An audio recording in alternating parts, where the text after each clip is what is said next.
We're all guilty of telling ourselves things and automatically just believing that they're true. Maybe it's because we've heard them over and over and over, or it's how we were raised, or because it's just easier than facing the alternative.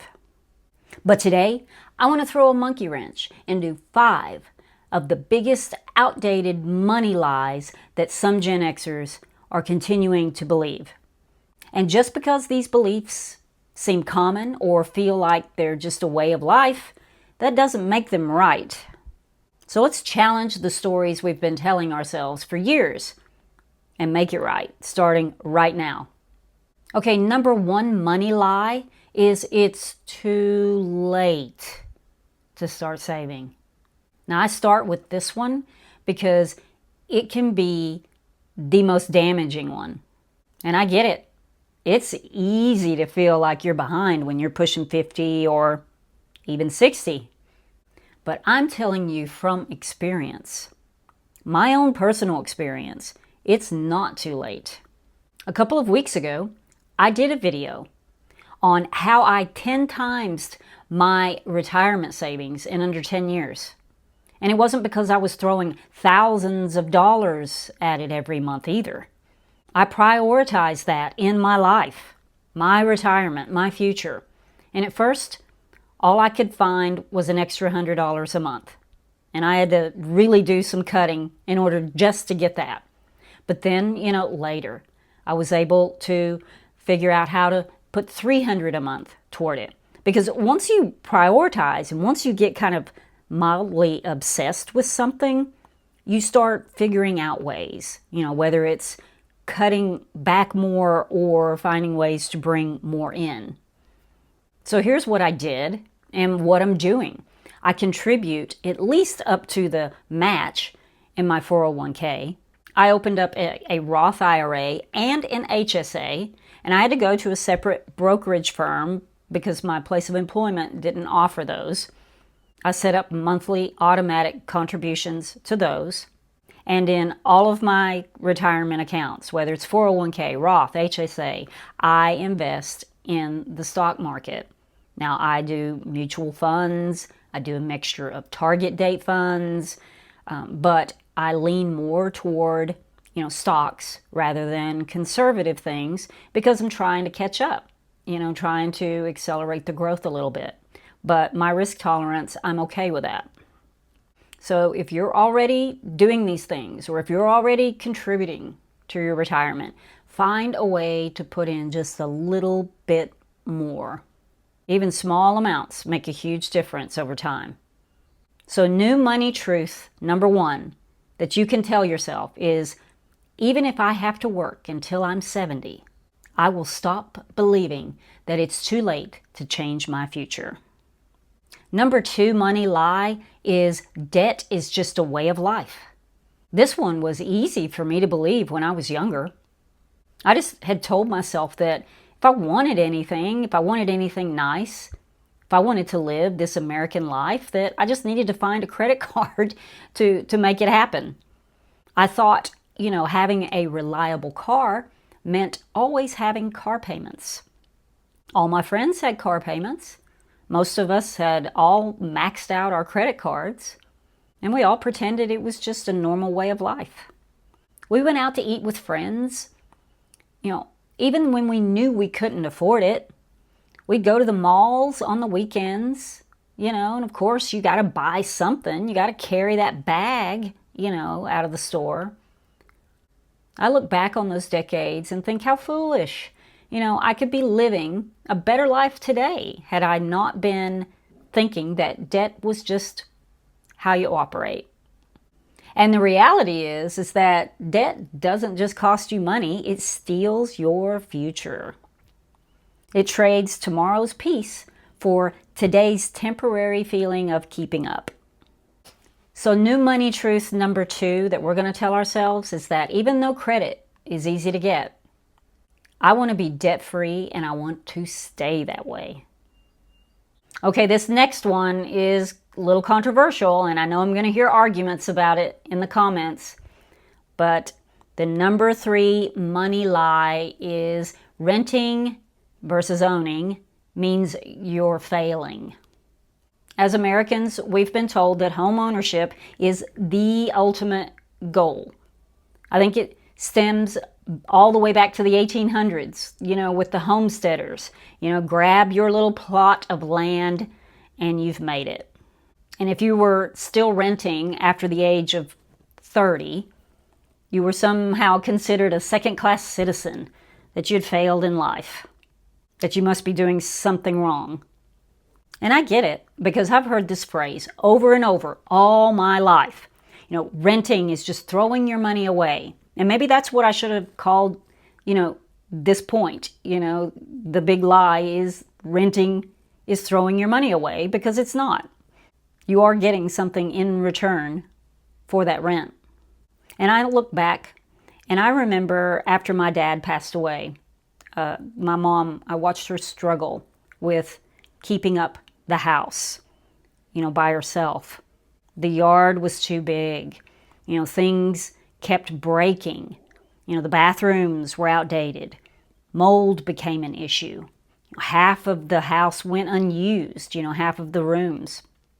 And even though the mortgage was paid off, she was still having a really hard time keeping it up, physically and financially. And there are new problems on the home ownership front. Prices are way up there. You have the skyrocketing insurance premiums, and even in some regions of the country, people are becoming uninsured on their homes. And I know that you can argue the other side as well, that rents have just gone through the roof. So we've got problems on both sides. But I know for me personally, renting has just always been the choice that worked for me. I look back in my 20s, 30s, even 40s, I didn't have enough extra disposable income to spend on keeping a house up. And I didn't want to spend my entire weekends doing it myself either. And really, I'm not here to debate the renting versus owning argument, because there are pros and cons to both. And I could make this video, twice as long just talking about those. What I want to say is that renting does not mean you're a failure. There are people that regret buying, and there are people who regret not buying. There is no perfect scenario. But instead of judging someone's situation, just use the advantages that come with being in the situation that you're currently in, whether you're a homeowner or you're a renter, because there are advantages both ways. If you'll capitalize on those, you'll feel much better about the situation. Now, new money truth number 3 that we're going to tell ourselves is that renting does not mean I'm a loser. In some cases, it's the smarter, simpler, more strategic choice. And whatever my situation, I'll exploit those benefits. The number 4 money lie we tell ourselves is that investing is too risky, or I don't understand or trust the market. Now, I came across this article the other day. I'll put it on the screen here. A Motley Fool survey that stated that 57% of Gen Xers and millennials invest in the stock market. That means that 40% are not. And even if that statistic is exaggerated, it still means that millions of Gen Xers are sitting this one out. I mean, let me repeat this. 4 out of 10 Gen Xers and millennials are not in the market at all. So why is this the case? Is it because your place of employment doesn't offer a retirement plan or access to a 401k? You were raised to believe that the stock market is shady, or you had a really bad experience yourself and you lost a lot of money, or maybe it just feels too complicated or too overwhelming, or it's just not easy to make it happen. So yeah, you can build a retirement savings with bank CDs and savings accounts only. But that's like trying to hike up a mountain on your hands and knees. You're taking a hard thing and making it almost impossible. If you don't have access to a 401k, then open an IRA, whether it's a traditional one or a Roth. If you lost a lot of money once before in the stock market, then maybe it's because you cashed out too soon. You didn't give it a chance to rebound. Or maybe you just had all of your eggs in one basket. You didn't diversify enough. And if the reason is it just feels too confusing, then call your brokerage. If you don't have a brokerage yet, then pick one. There's Vanguard, there's Charles Schwab, there's Fidelity. But call them. Talk to one of the reps. Tell them you want to open an IRA. Also ask them, how do you set up automatic contributions every month so you don't even have to think about it? It'll automatically come out of your bank account. But then don't stop there, because I've seen this with people before. They've opened an IRA and they put money in it and they think it's just automatically invested in the market. It doesn't work like that. You've still got to appoint that money to a fund. And, if you want to keep it simple, just when you're on the phone with the customer service rep at the brokerage, just ask them about their target date funds. Those are more simplified. If you think that you want to retire in the year 2030, then ask them about putting all your contributions into the 2030 date fund. And, that's a good place to start. So new money truth number 4, we're going to tell ourselves, investing is one of the best ways to build my future. I will commit a portion of my savings, I'll leave it alone, and I'll let it grow. The number 5 money lie that we tell ourselves is, I don't need a plan, I'll figure it out later. You might have spent your whole entire life just winging it and, think, why start planning now? And sure, that might have worked in your 20s, your 30s, even your 40s. Back then, there's time to recover from setbacks or a change of plans. But Gen X, we've passed the grace period of just being able to figure it out later. We can tell ourselves, oh, I'll think about retirement when I turn 65. Or I'll just keep working for as long as I can. Or I'll focus on my health once I'm not so busy. But here's the truth. As we age, life becomes more and more unpredictable, and our ability to bounce back from mistakes shrinks. And that's why having a plan is so important. And, it doesn't have to be complicated. Having a plan can just mean having life insurance or a long-term disability insurance policy.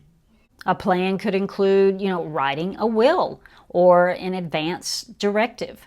It could mean saving more than you think you'll need, taking your health seriously now and not later, and talking to your spouse, your partner, your kids about your wishes. All of those are ways that you can plan for your future. And you don't have to map out every detail. You just need direction. New money truth number 5 we're going to tell ourselves is that, yeah, I'm getting older, but having a plan gives me peace of mind and power over what comes next.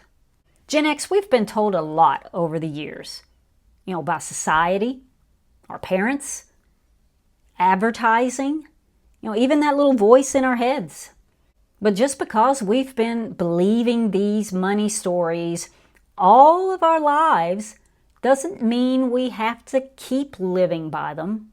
Let's go back to lie number 1, that it's too late. It's never too late to believe something new, something different, even if it contradicts what you've believed your entire life. Our minds, they don't slam shut at 40 or 50 or 60.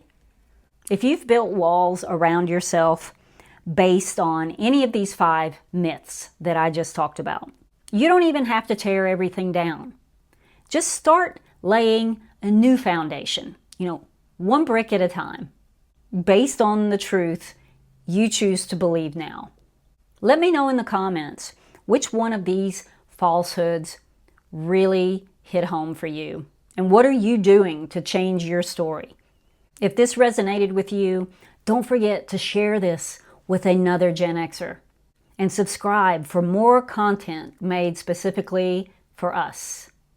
And take a look at this video, the 10 biggest retirement lies we tell ourselves. There's a part 1 and a part 2, and I'll link them right here for you. Thanks for spending time with me today. I'll see you again in a few more days. Until then, have a great week. Bye.